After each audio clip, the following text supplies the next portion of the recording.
Oh, alive?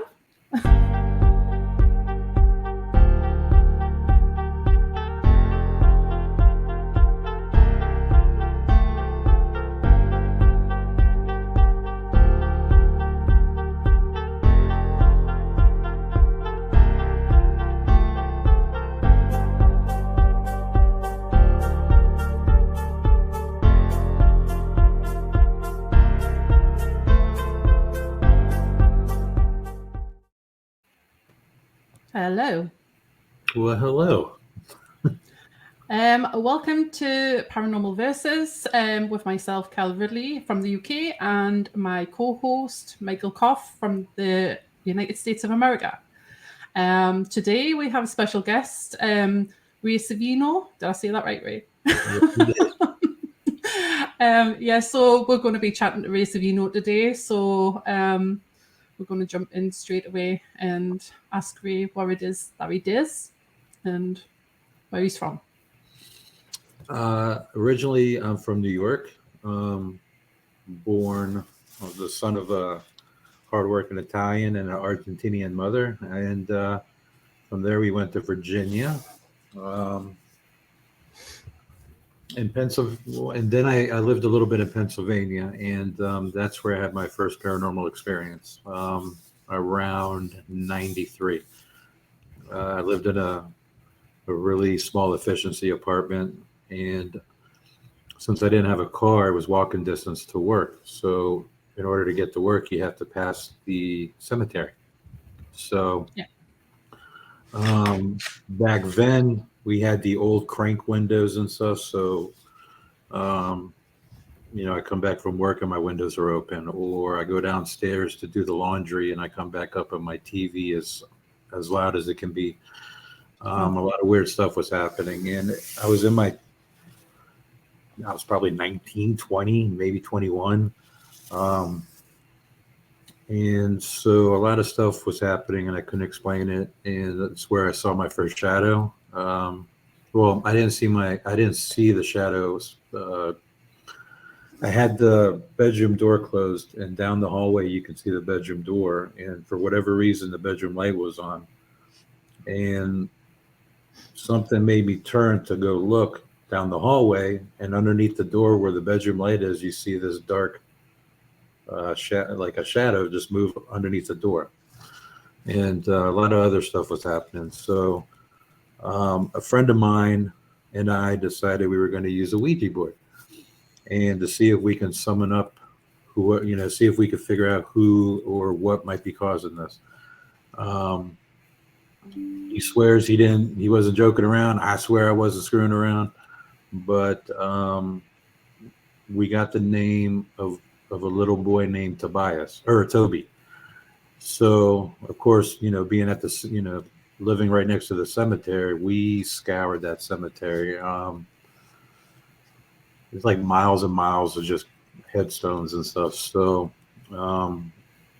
I can't say that the one headstone we found was Toby, but we did in fact find a headstone of a little boy named Tobias from like early 1800s or something.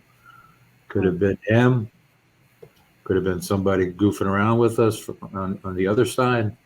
Who knows? But that was my first experience of the paranormal, where I really got into it. I was really interested about it. So fast forward a little bit, the TV shows started coming on TV, Ghost Hunters and stuff like that.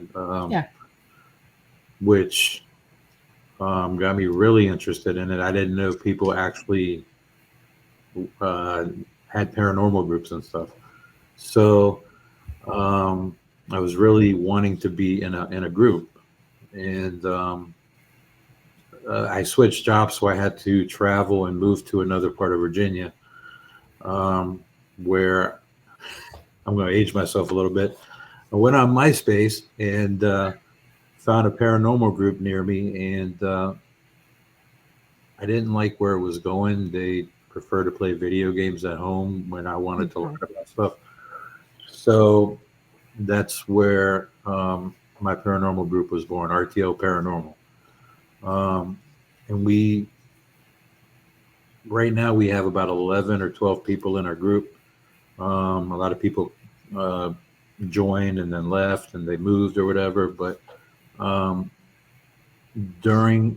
so 2009, I started R.T.L Paranormal with a few people, and we started investigating places. And just like everybody else, we started emailing historical locations and to see if they would allow us to investigate those historical places. Um, so you email a bunch of people during the week, and you probably get maybe one or two replies. A lot of them sometimes reply with like laughing at you, but who cares? So there are a couple of people that allowed us to investigate and kind of learn what we're doing and hone in our craft, so to speak, and figure out different ways and techniques to get the spirits to interact with us. So we were doing that for a while, and then started getting private homes. People wanted us to investigate their homes, and then, very proudly, I say this, but we started getting a small name for ourselves in the area that I live in. So we ended up doing fundraisers and stuff for like the military bases here. So once I started getting involved with that, I was getting opportunities and invited by the military to investigate locations on the military bases. So Wow. We investigated the 633rd Contracting Building at Langley Air Force Base. This is my favorite story. The USS Zuni at Oceana Amphibious Base. Right. If you ever watched the movie The Perfect Storm with George Clooney, Yeah. Right. the Coast Guard, the tugboat that tried to save everybody on the ship, that tugboat we investigated, and it was a retired Navy tugboat. It was through a couple of wars and stuff, and then once it retired, the Coast Guard acquired it. So Wow. it had a lot of missions and stuff, and we had some of the best evidence. Well, I don't like using that word evidence. The best data captured during those investigations. I was on the. I'm not a boat guy, but the helm, I guess, where the captain steers the boat. Yes. So I'm using my camcorder again. That's how old we are. Using the old school camcorder with the mini DVs. Yeah. All of a sudden, you start hearing barking in the video, and we were nowhere near barracks or any. We were just like surrounded by water.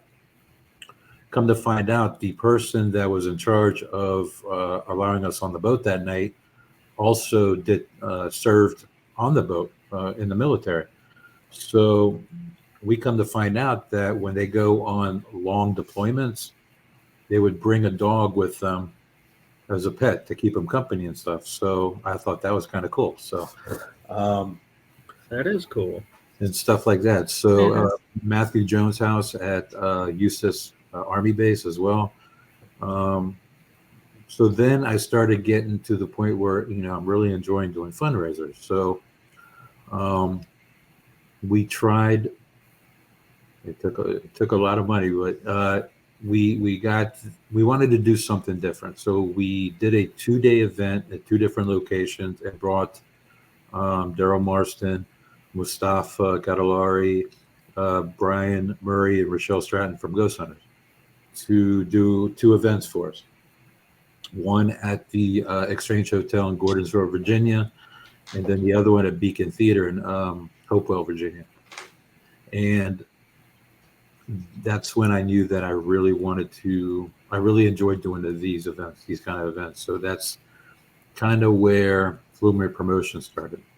One of the guys from the Ghost Hunters, I guess, enjoyed themselves at the event to the point where I was asked to be a manager for them, Wow.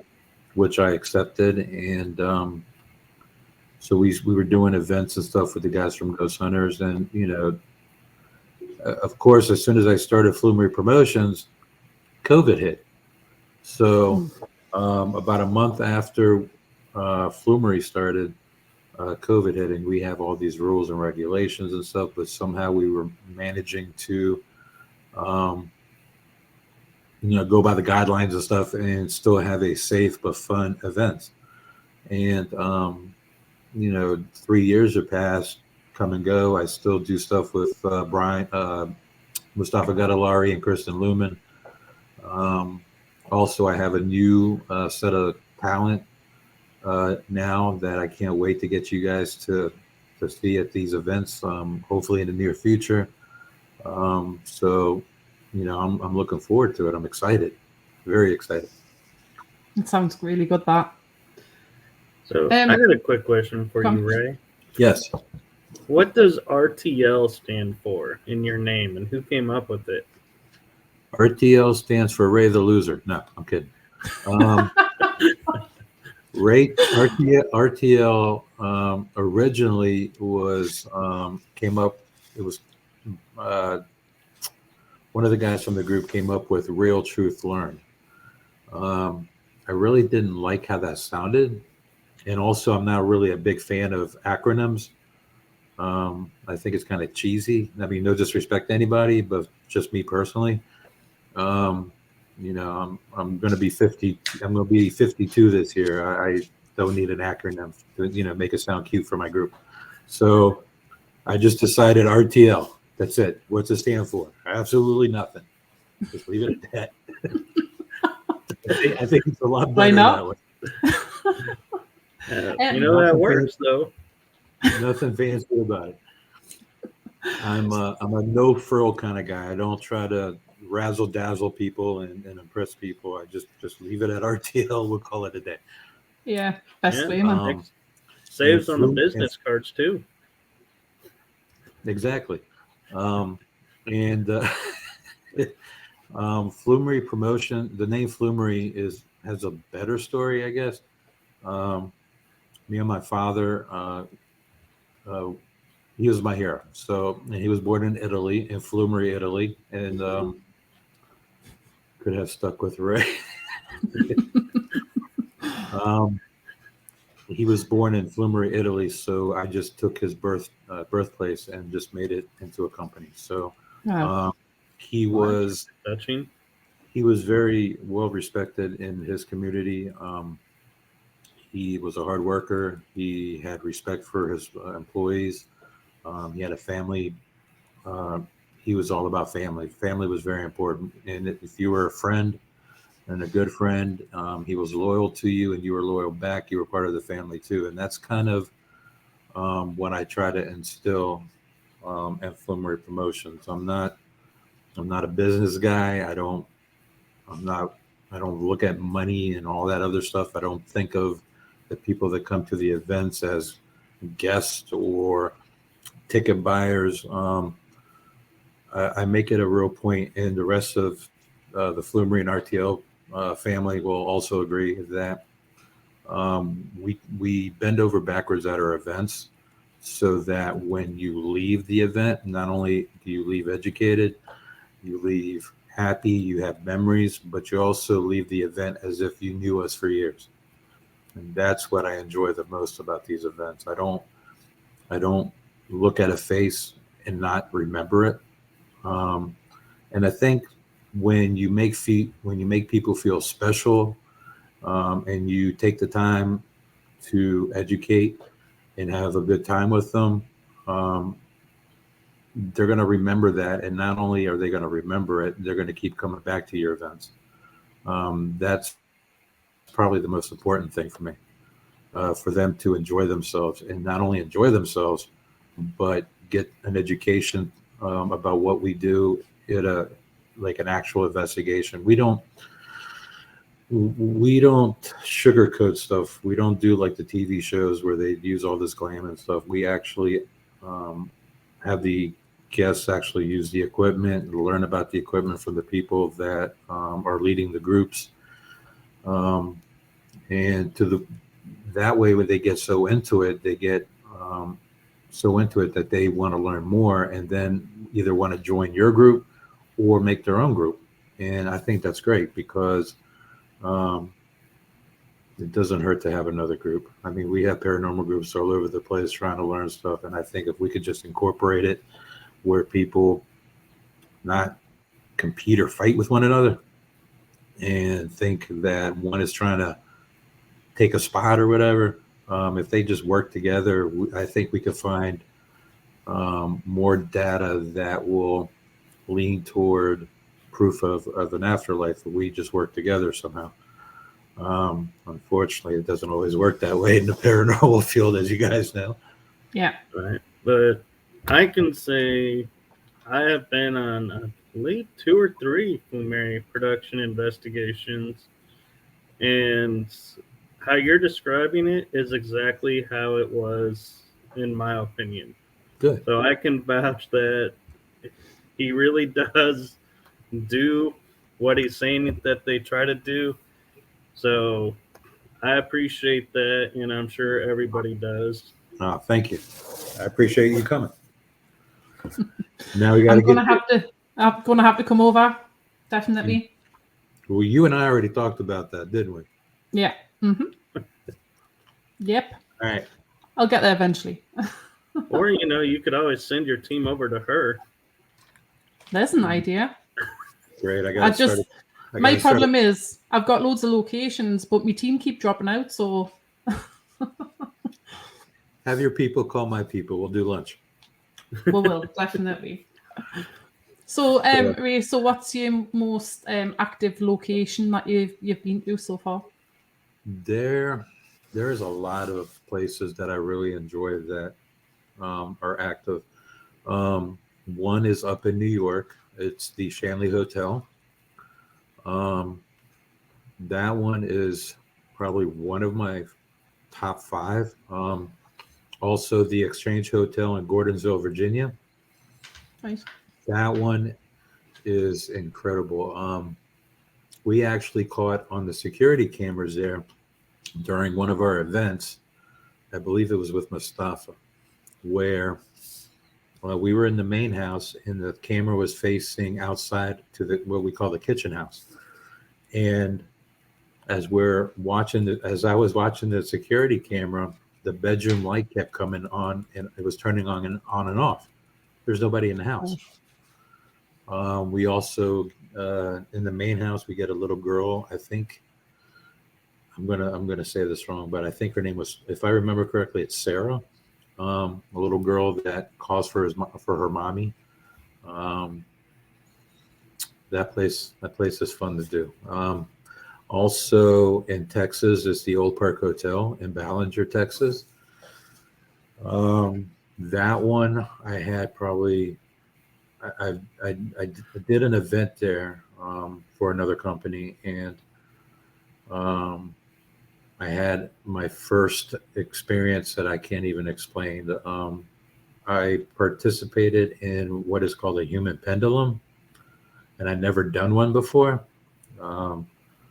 According to the people, because I kind of lost memory, according to them, one of them said my eyes changed colors and dilated, and I was unresponsive. They tried to take me out of the room to go outside to get fresh air or something, and they said I kept falling down. And you've got no memory of this? I have no memory of any of it until I was outside, and I was kind of in a daze for a little bit. Also, the owners of the Old Park Hotel is a great place. Connie and her husband, they're doing remarkable stuff over there. They're going to do a Paracon that you guys really need to check out. So go to the Old Park Hotel Facebook page and get the link to get your tickets, because from what I hear, it's a great lineup over there. It is. Also, I'll be there. Oh, are you? Cool. Also, they have a lot of people going over there, guest investigators and stuff. Also, West Virginia, the old hospital on College Hill. that place is probably my number one that I've been to that was the most active, because we did the first time I was there, we did a 2-day event with everybody from Ghost Hunters, and um, we I have a photo somewhere on my Facebook album of Mustafa, um, not himself. He doesn't remember a whole lot while he was sitting in that room, and the picture captures exactly. It's probably one of the most creepiest pictures I ever seen of Mustafa. Like, he didn't know what was going on. He didn't. Wow. He says he doesn't remember a whole lot of anything. We also kept our cameras. We had security cameras and all throughout the hospital. Um, we overnight. So after the event was over, we just kept them running. And before the event, we were reviewing stuff the next day before the event, and we were hearing banging and screaming and all sorts of stuff. And there was no indication of anybody trying to sneak in during the night, and none of that stuff. So I would say Old Hospital and College Hill is probably by far my favorite place to go to, because it is off the charts. And I enjoy. It's not that often that I get like creeped out. That place creeped me out. Wow. So, have you ever like wanted to investigate like anywhere else, like Scotland, the UK, Ireland? Absolutely, but Europe? somebody needs to start a GoFundMe for me. I know that feeling. It's a little pricey for me, unfortunately. Actually, I like to go over there and investigate. There's a lot of places that I'm very interested in doing. I'm also interested in, since I have family in Argentina, Buenos Aires, I want to go to Buenos Aires and investigate over there. There's a lot of places over there. Especially, there's supposed to be like a haunted playground where the swings by itself, supposedly. I want to see if I can. I have an idea that it's not paranormal, but nonetheless, I still want to like go anyway, because Buenos Aires is beautiful. Yeah. I know, of course, Italy, because of my father. So Yeah. I want to. Oh, go ahead. I wonder. I know. I think it's Ben Hansen and his show Paranormal Fact or Fiction. Did Right. they go to that swing in Argentina? You know what? I believe they did, and I think you know what they cut. No, you're right. They debunked it, didn't they? I think they sort of debunked it, but I'm not 100% sold that they did or didn't, but they came close, I think. That whole area, if you really think about it, after World War II, you had Germans fleeing Germany and going to Argentina. Jewish people. When the last time I visited my family over there, it was crazy to see. You had German people living there, Jewish people. I've seen African Americans over there living, and Asian people, and they're all speaking Spanish. It is the most bizarre thing I've ever seen in my life. Coming from New York, and you like see an Asian guy like speaking Spanish. It's like crazy, but it's also beautiful because with all the turmoil that's happened in Argentina throughout the years, for it to still be like a melting pot, like everybody goes over there. It's kind of nice to see. Yeah. So curious, being from Argentina, do you give any credence to the fact of, they say like Hitler and a lot of the Nazis escaped to Argentina and lived out? They I can't remember what show I was watching, but they actually found this abandoned mansion. I want to say off an island or somewhere off the waters in Argentina, where they found military papers, German military papers. They took the metal detector around the property, and they found German currency, like in the ground and stuff. I really believe everybody hit over there. Now Hitler, I think he got what it was coming to him. But like a lot of his top officials and stuff, I think they kind of headed south and went to Argentina. There's a lot of proof. You had what was his name? Mengele, whatever his name is, Joseph Mengele. I can't pronounce his last name, but he was one of the guys that was caught down there and got indicted. So, and I think there was a couple of other ones that were from Hitler's regime or whatever you want to call it. So, but I really believe a lot of the German people from his regime or his army kind of fled and went to Argentina. I mean, the proof is all there. I mean, Wow. I don't know. Wow, we got deep all of a sudden. So do you like the history when you go in any investigations? Me personally, I like to know the history. I do have sensitives in my group that they go in what we call cold turkey. They don't want to know any information whatsoever. Yeah. And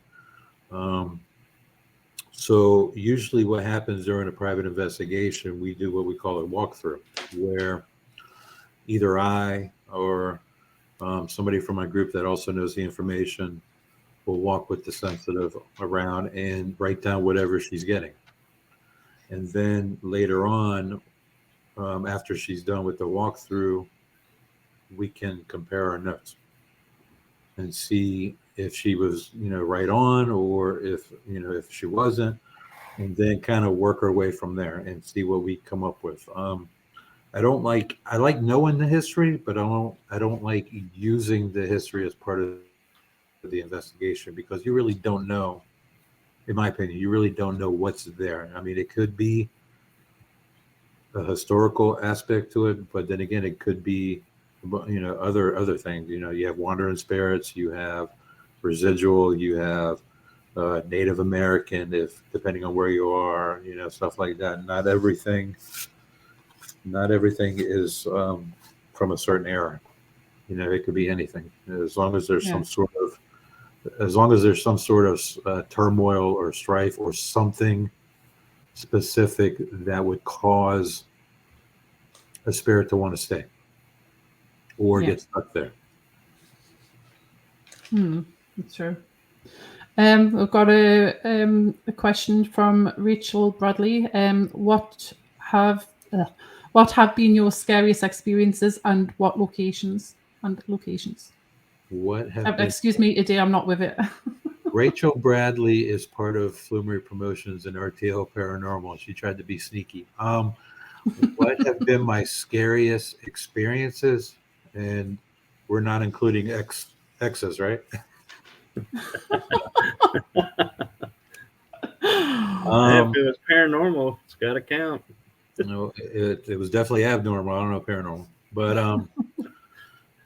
I would say my scariest would be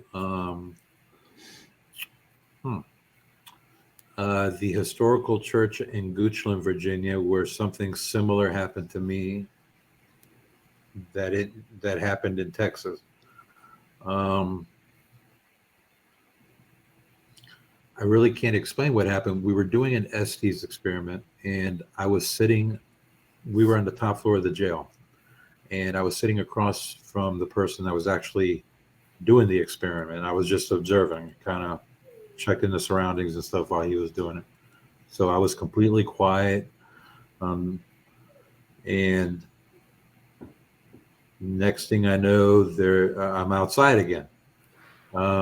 They said, and this was during the summer. So after the session, they all went downstairs, is what I heard. And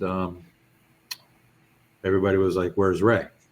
He's still upstairs. So I guess when they tried to get me, I was unresponsive. And so I was being helped down the steps from the top of the jail to go outside. And they said during the Estes experiment that my name was called out. Some other stuff was mentioned in regards to me.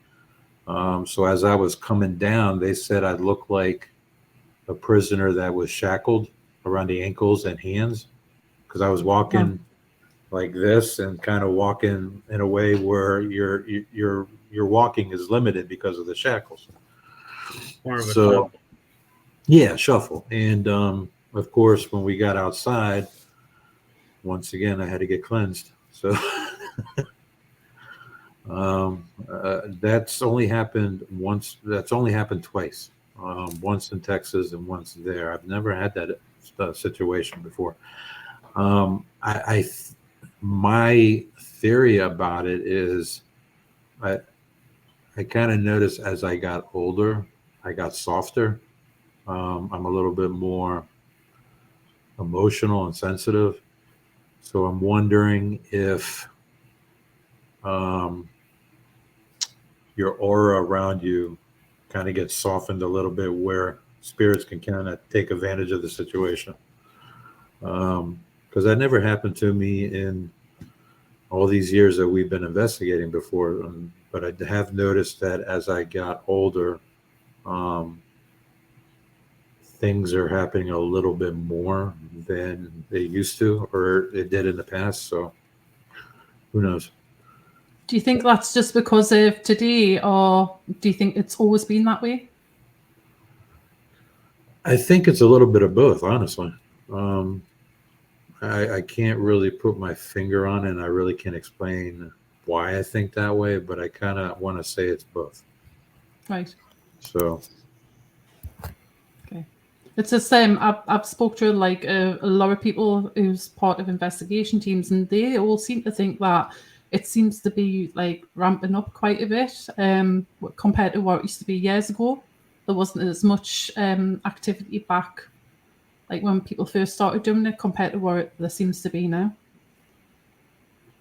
So, You know what? That's funny you mentioned that, because I have been talking to a few people, one in Australia and some others kind of sprinkled around, and they pretty much are saying the same things. They're experiencing and noticing weird stuff in the environment. They can't really put their finger, like these weird noises that come out of nowhere, almost as if somebody turned the light switch on and off really, really fast outside. Now, to have one person say that, but then you have different people who don't know each other saying that in different other parts of the world, that's something you have to really take into consideration, and maybe kind of do a little bit of research on it, I guess. Yeah. So, what's your thoughts on mediums then, using them in investigations? Mediums, I'm more of a double XL myself, but I honestly, I think they are an important aspect to an investigation, especially especially the ones that are actually mediums, because if you take the history of the location, the equipment that you use to do experiments and to kind of communicate or try to communicate with whoever's there, along with whatever type of medium that you have or sensitive, it's just like at old school, like back in the day, where they said if you have one piece of equipment and if you can group it with another piece of an equipment, that's your evidence is more profound and more solid. So I think with knowing the history, having the medium there, using your equipment, and trying, and then documenting everything, and you group that all together, whatever data that you have will be more solid and a lot harder to dispute. In my opinion, I think mediums are very important during an investigation. Unfortunately, there's a lot of them out there that I don't know how to say it, but I don't. I'll get myself out of this. Hold on.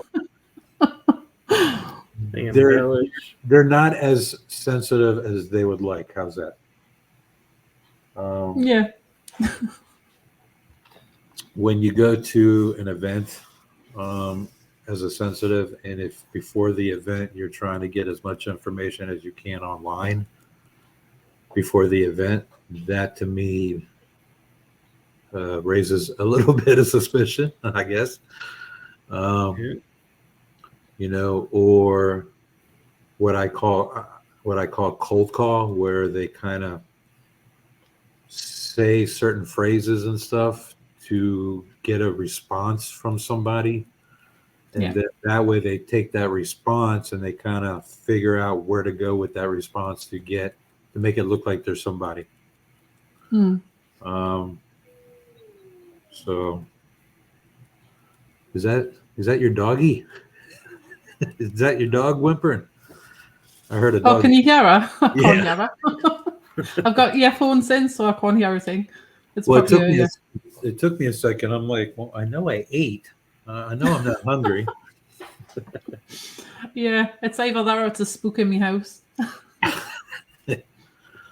I'd rather it be a spook than me dog whimpering. It's too noisy. So what do you? Oh, go ahead.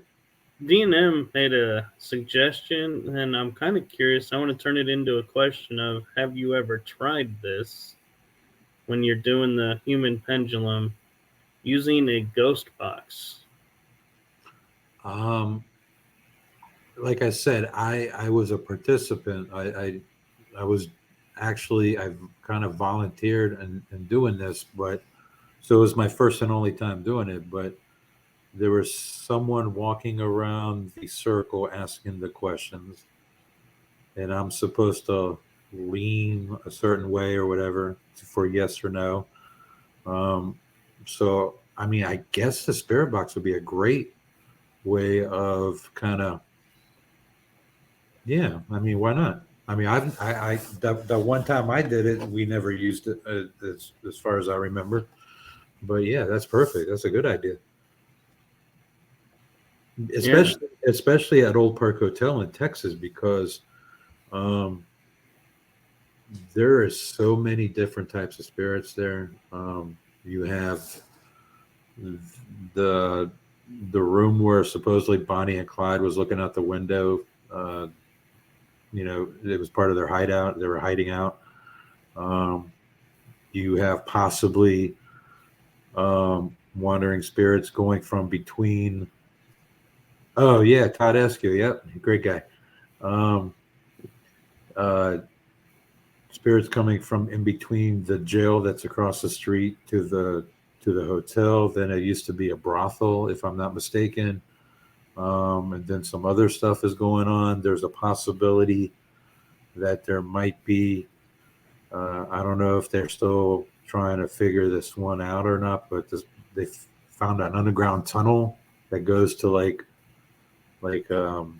miles away into like a body of water. You know, you have so much stuff going on at that place. So I mean, yeah, using the spirit box there while you're doing the pendulum would be a great idea. Honestly, I can't remember if one was used or not. It was a while ago. I don't think there was one used that night. But I was there, but I wasn't participating, but I heard all about everything, and Carla was there as well, and I don't believe anyone ever mentioned anything about, oh, on the ghost box we got this or that. So I would venture to say they didn't use one. But I do remember when they took me outside to get cleansed. They got the parathug herself, Miss Beth Allen, on the phone to help cleanse me. Which, thank you, Beth. That's amazing. Yeah, Beth is awesome. Yeah. So what is the human pendulum? I mean, I know that you said that you have to sway towards like whatever the answer is, but we've never came across it. I don't think over here. Other people might have, but I haven't. If I remember correctly, there was a group of people in a circle. I was in the middle of it. You had one person on the outside, Todd Eskew, asking the questions, and the way your body, before you even do the pendulum, you kind of stand there for a little bit with your eyes closed, and whichever way you move, like if you lean a certain way, it's for yes, and then you lean the opposite way, or however it's a no. So you're answering you're answering the questions that are being asked with the leaning of your body. Right. If I'm saying that correctly, and so yeah, so I guess they've gotten some good results from that, from what I hear, because I mean, I can't imagine having them do that for the first time there with me. So I think they've done it a couple of times before. So Yeah. I actually had Steven do it for me at Fort Walters last Saturday. And so you have it pretty much down. You have one person in front of you, so when you lean forward, they can push you back. Right. And one person behind to catch, and you have two people on your sides. So in case you start to wobble or lose your balance, they can help you pick up. But yeah, otherwise, yeah, you were spot on remembering how to do it. Yeah, I remember that part. I just don't remember what happened from that part to outside. Yeah. So what's your favorite piece of equipment then, Ray, when you go on an investigation? Honestly, I'm very simple. I like my EDI meter. I like a digital recorder and something to capture video. Right. That way, with of course, you know what how the EDI meter is used. That way, you can download it into the computer along with your recordings and see if the recordings match the stuff that's going on your EDI meter. So if you have the EDI meter, you have your digital recorder, and then you have the video recorder, just in case something happens when you capture an EVP, or if the temperature changes, or you capture a vibration when there's nobody moving with the video recorder. So again, those three things are probably my three favorite things to use. I used to be all about the spirit boxes back in the day, but I kind of there's a lot to. I don't like anything with radio frequencies, and I don't like anything with a word bank. There's just too much to cause false positives, if that makes any sense. Yeah. Now, I do have a story about, if you guys are familiar with the Echovox. So 2017, my father died from adenocarcinoma. It's like a lung cancer. And so 3 months after that, I did an investigation at a horse stable. So I'm all the way in the back of this horse stable, 3 hours away from my father's house. My tablet I never took my tablet anywhere for my father to be near it. So there wasn't any way I could capture his voice. But we were doing an Echovox session in the woods at this horse stable. And I'm not thinking anything of it, just asking my questions or whatever. Have my digital recorder there to listen for the responses and stuff.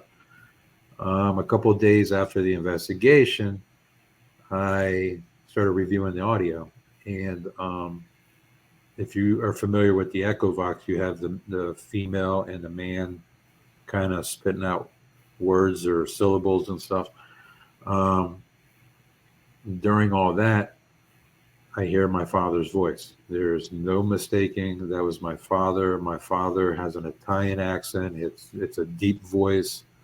My real name is Raphael, so for short, he would either call me Rafi or Raf. So whenever we used to call each other on the phone, he would answer he's got caller ID, so he knows who it is. So he answers the phone. He goes, Rafi, what are you doing? So I hear Rafi. It's Ray, but it's in my dad's voice. And then at the very end of the audio, you hear, where's Ray? And it's all my dad's voice with the accent and everything. While he's saying all that, I noticed that the male and the female on the Echo Vox program isn't bantering, shooting words back and forth to each other. It's just straight my father. And I thought that was kind of interesting. Wow. And I can't figure it out. But to me, I think, because my name gets called out a lot on the Echo Vox, and I'm thinking that there's some way that it records, like during sessions and stuff. I mean, and they keeps it in the word bank. I'm not Sheldon Cooper. I don't know how that stuff works, all that technology stuff, but I really think that that's why people hear their names a lot through the spirit boxes or Echo Vox or the Phasma Vox. That's why I don't like using it anymore, or as I don't use it. People in my group do. But now I have a friend of mine, Ron Iacovetti, who has done a lot of research with spirit boxes and stuff, and his and Lourdes Gonzalez, and they went from the spirit boxes now to what they call DRV, direct radio voice, where all they're using is the sound bars that you hook up to your TVs to amplify the sound. They hooked that up with just white noise, and it's amazing. Just with the white noise, all these voices started coming out of the sound bar. I was at a Paracon a week ago, and I saw him do this for the first time, and it was crazy. We were getting questions or answers to questions.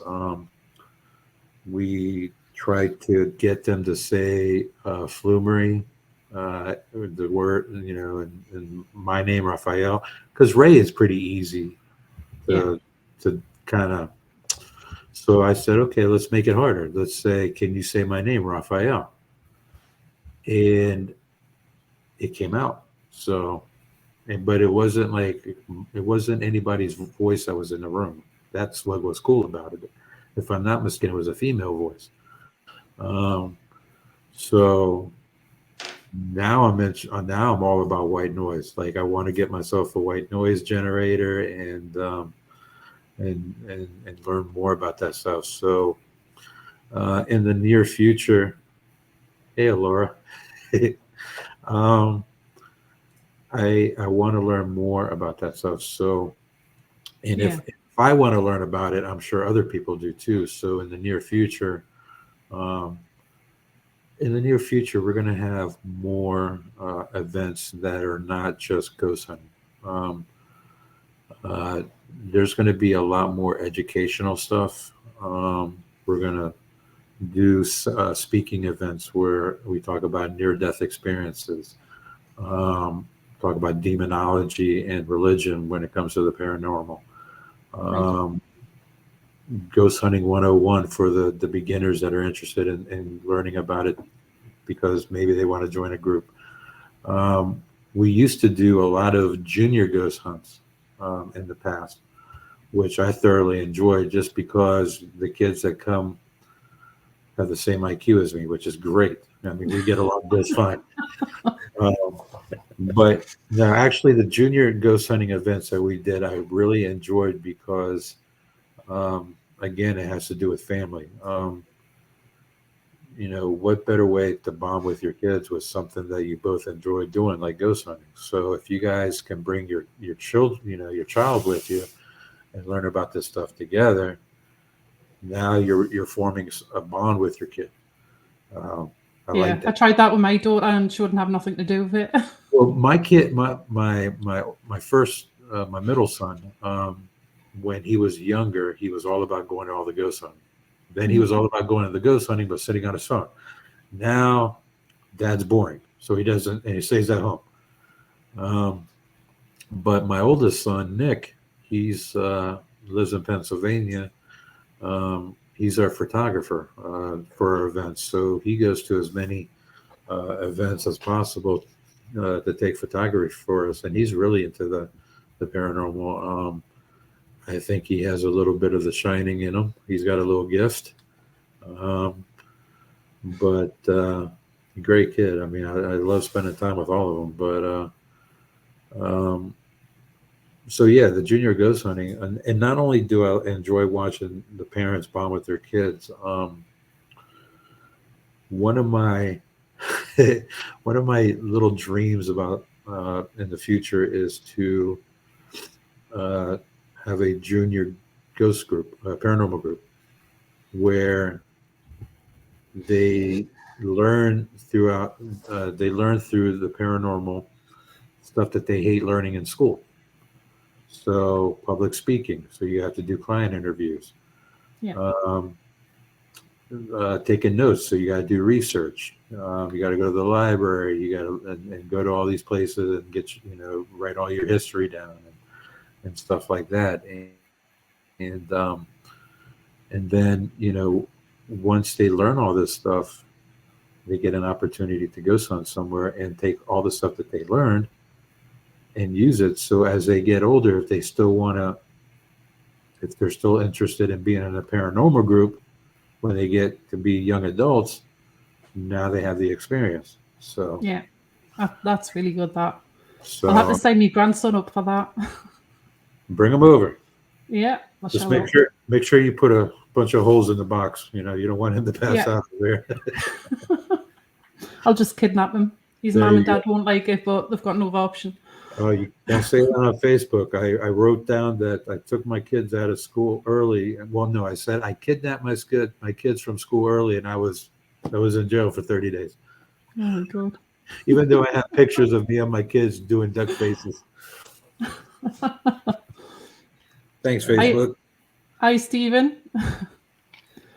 Have you got a question that you were going to ask, Michael? Actually, we have a question in the chat group for all of us. It says, to all, have you ever picked up an animal spirit or energy? And the second part of the question is, how do you know the difference if so? I have two examples. We did a big like they used to be boarding rooms, and now they converted into apartments. But back in the 1800s in Pennsylvania, there's this big, huge building that's has all these rooms that people live in. And we were invited to investigate over there. And I brought one of my sensitives at the time. And while we were doing our session, it was the landlord's apartment that we were in. That used to be his mother's. It was his mother's apartment at the time. And she was getting that she had a pet, and she wants to say it was a cat. And I say, why do you say that? Because as she was standing in the middle of the living room, around her ankles, she was feeling something like a figure eight, like a cat would do. Kind of go, through your legs, through your ankles, and rub, kind of brush up against them and stuff. And sure enough, that the landlord said her mother had a cat before she passed away. So Denise Pack, hi Miss Denise. And then the other one I was telling you about was when I was investigating the USS Zuni, where we heard the dogs barking, and come to find out when they went on long deployments, they would take a dog, or they would take a dog or two as companions for the long deployment to keep them company. So, and I also believe that pets, if you guys love the pet as much as your pet loved you, when your pet dies, it'll come back to you and it'll let you know that it's there. Yeah. Sometimes it's subtle, sometimes it's not so subtle. And if you have another pet that was, good friend, if they were like playing with each other and stuff, and then the one passed away, the other one will sense it. It's funny because I've seen a couple of friends of mine that, well, actually one at a bed and breakfast where she had corgis, and one of them passed away. The other corgi would stare in the corner where her bed used to be, and kind of just sniff around as if she was there, and then kind of take her paw, and, like she was playing with it, like playing with somebody. So yeah, I mean, I think it's always possible. Yeah. And people do sense it, and they can pick up on them. Exactly. How about you, Michael? I would say I have, and it's more of like what Ray was talking in the background is I have had 3 little dogs that were like my kids that passed. And when the first 2 passed, I would hear their nails scratching on the floor like months or weeks after they passed away. And I'm like, I don't have a dog, but I could hear their nails. And it was like, and it wasn't like I would be sitting there going, what is that? It'd be more of like oh, I'm so glad you came to visit. And it was just like a comforting feeling. And it just was like, it's a really cool experience when, like, I recently lost one that I was the closest to, and he was mine from the beginning. And there are times that, like, I'll be laying down to go to sleep, and he would always be asleep next to me. And I will find myself putting my hand over there, and then it's like I'll move my hand because I'll think, oh, I just bumped where he was sleeping, even though he's not there. Yeah. It's like, I don't know if that's memory muscle or just paranormal, experience of, acknowledging, hey, he's here, spending a little bit of time. But yeah, so I would say pets and animals definitely can come and visit. Yeah. Yeah, I've had similar experiences. I had a Neapolitan Mastiff puppy pass over at 18 weeks old, and she used to run down the hallway and run into the bedroom and skid along the laminate flooring and hit the other side of the wall. And we used to hear the same thing happening at night. Like, obviously, I hit the side of the wall when she skidded through. So it was just like a really weird experience. So I do that when I walk into a bar. I bet you do.